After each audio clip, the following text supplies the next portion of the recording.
नमस्कार। पंचायती राज चुनाव 2020 जिला परिषद वार्ड संख्या 6 से भारतीय जनता पार्टी से जिला परिषद सदस्य हेतु उम्मीदवार मैं शंकर देवासी। मेरे इस वार्ड में समस्त 17 ग्राम पंचायत के सभी मतदाताओं से हाथ जोड़कर नम्र निवेदन करता हूं कि आप सभी अपना समर्थन एवं अमूल्य वोट देकर मुझे अधिक से अधिक मतों से जिताकर जिला मुख्यालय जिला परिषद सदन में भेजने की कृपा करें। मैं इस क्षेत्र की तमाम समस्याओं के बारे में समय समय पर आपकी आवाज बनकर सदन में आपकी हमेशा आवाज उठाऊंगा और विशेष रूप से शासन और प्रशासन के बीच की कड़ी के रूप में माध्यम बनकर आपकी सेवा करूंगा। साथियों, चुनावी माहौल चल रहा है। इस चुनावी माहौल में प्रत्येक पार्टी के उम्मीदवार आपके पास में वोट मांगने के लिए आएंगे, लेकिन उससे पहले आप सबका ये हक बनता है कि आप उनसे एक सवाल पूछें कि आप हमारे पास किस आधार पर वोट मांगने के लिए आ रहे हो, आपके पास वोट लेने का क्या अधिकार है, वोट मांगने का अधिकार क्या है। साथियों, मैं आप सबको कहना चाहता हूं कि हम भारतीय जनता पार्टी के उम्मीदवार, हमारी भारतीय जनता पार्टी की सरकार ने जो आम गरीब किसान और मजदूर वर्ग के लिए जो काम किए हैं, उस आधार पर हम भारतीय जनता पार्टी के उम्मीदवार आपके पास वोट मांगने के लिए आ रहे हैं।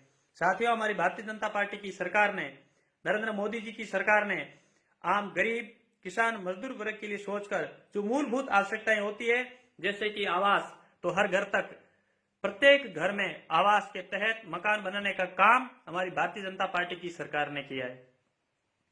साथियों, प्रत्येक गरीब मजदूर और किसान वर्ग के लिए सोचा वो हमारी ऐसी भारतीय जनता पार्टी की सरकार जिसने प्रत्येक घर में शौचालय बनवाए। भारतीय जनता पार्टी की सरकार ने प्रत्येक घर तक गैस उज्ज्वला योजना के तहत प्रत्येक के घर तक, गरीब के घर तक, मजदूर के घर तक, किसान के घर तक गैस पहुंचाने का काम हमारी भारतीय जनता पार्टी की सरकार ने किया है। साथियों, हमारी भारतीय जनता पार्टी की सरकार ने इस हमारे राजस्थान जैसे प्रदेश, आप इसमें पश्चिमी क्षेत्र में इस बाड़मेर के धोरों में आप देख लो, पूरे धोरे जगमगा रहे हैं। आज लाइट प्रत्येक घर तक पहुंचाने का काम किया है तो हमारी भारतीय जनता पार्टी की सरकार ने किया है। साथियों, हमारी भारतीय जनता पार्टी की सरकार की नीतियां साफ है। यदि हमारी भारतीय जनता पार्टी की नीतियां साफ नहीं होती तो प्रत्येक व्यक्ति के जनधन योजना के तहत अकाउंट खुलवाकर जो लाभार्थी को ऊपर से जितना लाभ, जो लाभार्थी के खाते में पैसा जाना होता है, पूरा पैसा उसके खाते में जमा होता है। लेकिन कांग्रेस की भ्रष्ट नीतियों के कारण पहले उन्होंने खाते नहीं खुलवाए, क्योंकि जितना पैसा लाभ ऊपर से लाभ जो लाभार्थी को मिलना होता है वो आते आते लाभार्थी तक 50%, 50 पैसे तो बीच में ही गायब हो जाते थे।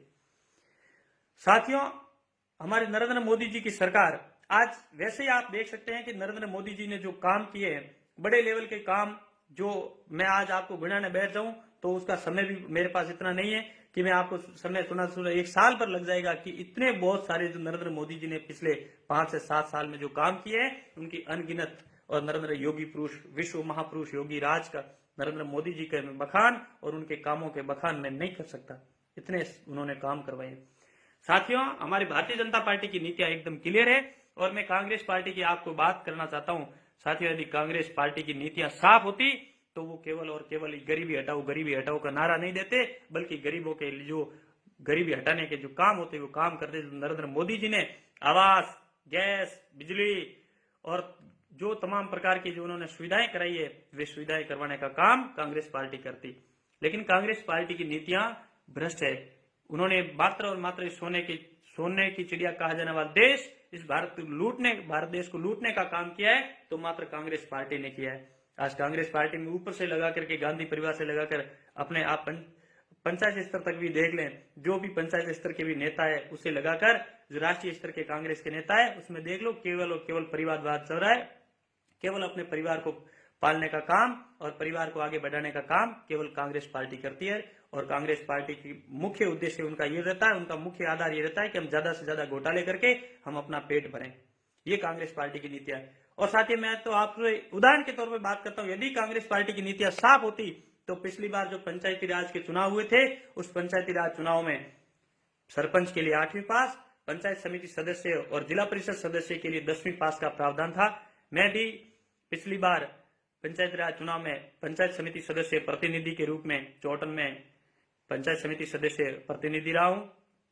साथियों, कांग्रेस पार्टी ने अब की बार जैसे ही राजस्थान में कांग्रेस की सरकार बनी तो सबसे पहले उन्होंने ये 8वीं पास और 10वीं पास वाला प्रावधान हटाया, क्योंकि कांग्रेस पार्टी को पता था यदि गांव से गरीब किसान मजदूर वर्ग का यदि बेटा पढ़ा लिखा नौजवान यदि सदन में आ गया तो वो योजनाओं की जानकारी कर लेगा, नियम कानून कायदों की जानकारी कर लेगा, तब वो हमारी दाल नहीं गलेगी, हम घोटाले नहीं कर पाएंगे।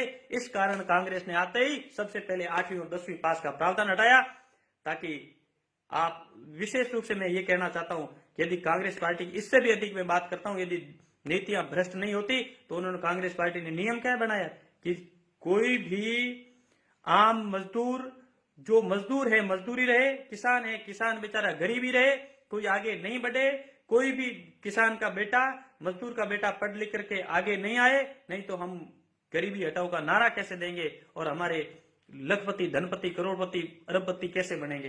क्योंकि कांग्रेस पार्टी के नेताओं की और कांग्रेस पार्टी की नीतियां ही साफ नहीं है। उन्होंने क्या किया कि यदि कोई पढ़ना नहीं चाहिए, केवल कहते हैं सबको पढ़ाओ बिजली बचाओ, लेकिन इनकी नीति में फर्क है। सबको पढ़ाओ, अभी आज वोट इलेक्शन है, हम आपके जैसे उम्मीदवार भारतीय जनता पार्टी के उम्मीदवार हम आपको छाती ठोक के कहते हैं कि हमने भारतीय जनता पार्टी की सरकार ने काम करवाया, उस आधार पे हम आपके पास वोट मांगने आ रहे हैं। और आप सबको पता है कि हमारी भारतीय जनता पार्टी और कमल का फूल नरेंद्र मोदी जी आप सबके दिलों में बसते हैं, लेकिन कांग्रेस पार्टी से कांग्रेस का नाम लेते ही घृणा होती है, क्योंकि कांग्रेस पार्टी ने ये नियम बनाया। कांग्रेस सरकार की नीतियां भ्रष्ट नीति का एक और उदाहरण देता हूं कि उन्होंने ये नियम बनाया कि 8वीं तक किसी को फेल ही नहीं किया जाए। 8वीं तक फेल नहीं किया जाए, 9वीं में वो बड़ा हो जाएगा, फिर वो सीख नहीं पाएगा। जो बच्चा छोटा होता है वो जब पढ़ना शुरू करे 8 साल तक 8वीं तक पढ़ेगा तो वो सीखेगा। लेकिन कांग्रेस पार्टी ने कहा कि 8वीं तक किसी को फेल ही मत करो, ताकि 9वीं में आते ऑटोमेटिक फेल हो जाएगा, 10वीं के बोर्ड में एग्जाम फेल हो जाएगा, ताकि वो आगे पढ़ नहीं पाएगा। गरीब का बेटा, किसान का बेटा, मजदूर का बेटा पढ़ना नहीं चाहिए, आगे नहीं आना चाहिए। लेकिन वो यदि आगे आ गए तो पढ़ लिख करके अपनी योजनाओं की जानकारी और विभिन्न प्रकार के जो घोटाले कर रहे हैं उनको उजागर करने शुरू कर दिए तो हमारी सरकार चली जाएगी। इस ऐसी भ्रष्ट नीतियां कांग्रेस की रही है। मैं आप सभी से हाथ जोड़कर नम्र निवेदन करता हूं कि वीडियो लंबा हो जाएगा, आप सभी इस कांग्रेस का बहिष्कार करें। कांग्रेस का नाम आते ही आप कांग्रेस की जो उम्मीदवार आपके पास में वोट मांगने के लिए आते हैं तो उनसे आप कहिए कि भाई आपसे राम राम है, आपको धन्यवाद है। आप सबका आने वाले कांग्रेस उम्मीदवारों से आप कहें कि आपकी जो कांग्रेस पार्टी की नीतियां साफ नहीं होने की वजह से हम भारतीय जनता पार्टी के पक्ष में कमल के फूल के निशान के बटन को दबाकर भारतीय जनता पार्टी के उम्मीदवारों को ज्यादा से ज्यादा मतों से विजयी बनाकर हम नरेंद्र मोदी जी के हाथ मजबूत करेंगे। देखो, मैं आपको बताना चाहता हूं कि भारतीय जनता पार्टी जो आप आज जितने प्रकार के काम कर रहे हैं, तो एक हमारे राजस्थान में कहावत है कि जकी थाली में खाओ उन थाली में अपन छेद नहीं करना चाहिए। तो नरेंद्र मोदी जी ने अपने को सब कुछ दिया है, आम गरीब के लिए दिया है, किसान के लिए दिया है, प्रत्येक वर्ग के लिए जिसने सोचा है तो नरेंद्र मोदी जी की सरकार ने सोचा है। तो आज हम जिस थाली में खा रहे हैं उस थाली में साथियों, बंधुओं, मेरे सभी मतदाताओं से अपील करता हूं कि उस थाली में कभी छेद मत करना। इन कांग्रेस पार्टी के नेताओं के चक्कर में न आकर अपने भारतीय जनता पार्टी के इस पक्ष में ज्यादा से ज्यादा मत एवं वोट देकर समर्थन देकर उन्हें विजयी बनाएं। पूरे बाड़मेर जिले में सभी पंचायत समितियों के प्रधान भारतीय जनता पार्टी के बोर्ड बनाएं और जिला स्तर पर पूरे राजस्थान में भारतीय जनता पार्टी के जिला प्रमुख बनाकर भारतीय जनता पार्टी का बोर्ड बनाएं।